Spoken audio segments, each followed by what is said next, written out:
Баршаларыңызға қайырлы күн. Менің каналыма қош келіпсіздер. Сіздермен бүгін талшын үй жағдайында жасалатын, құрамына ешқандай сүтті жұмыртқаны қажет етпейтін нанның жасалу жолымен бөлісетін боламын. Өте жұмсақ, өте дәмді болып шығатын болады. Сіздерге де жасауға кеңес беремін. Менің басқа да рецептерімді жіберіп алмас үшін каналыма тіркеліп, лайк басып, қоңырауша белгісін басып кетіңіздер. Қажет заттардың барлығын астына жазып қалдыратын боламын.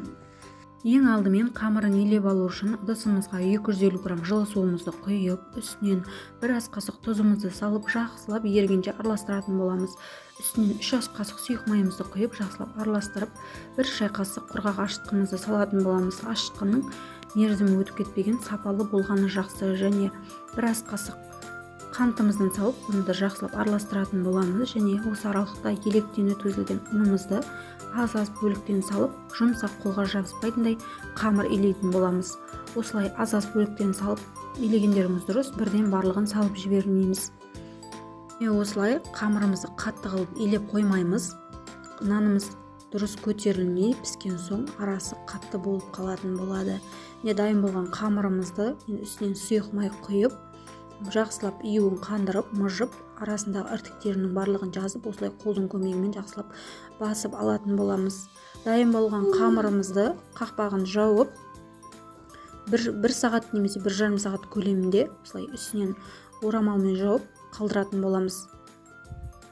1,5 сағаттан кейін нанымыз ашып дайын болып тұрған екен, өте қатты көтеріліп, енді қолымызды сулай отырып, осылай алдын ала дайындап алған протеинімізге осылай дөңгелек етіп барлығын жасап қоятын боламыз. Менде 4 нан шықты, осылай 4-еуін алдын ала дайындап қойдым көтеріліп тұру үшін. Осылай кезегімен алып, күлшелеп жауып ала беретін боламыз. Осылай алдын ала дайындап алған күлшелерімізді осылай протеиніміздің үстіне салып, лепешка формасына келтіріп алатын боламыз. Жақсылап қолдың көмегімен жайып аламыз.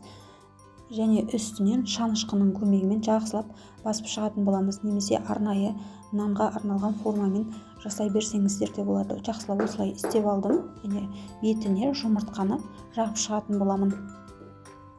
Толықтай осылай жағып шықтым. Және бетіне әсемдігі үшін мак күнжіт қолданып себе берсеңіздер болады. Дайын болған қамырымызды пешімізге салып, 180 градусқа қойып, 20-25 минут көлемінде пісіріп алатын боламыз. Енді осы аралықта лепешкамызды жасап қоямыз қалған.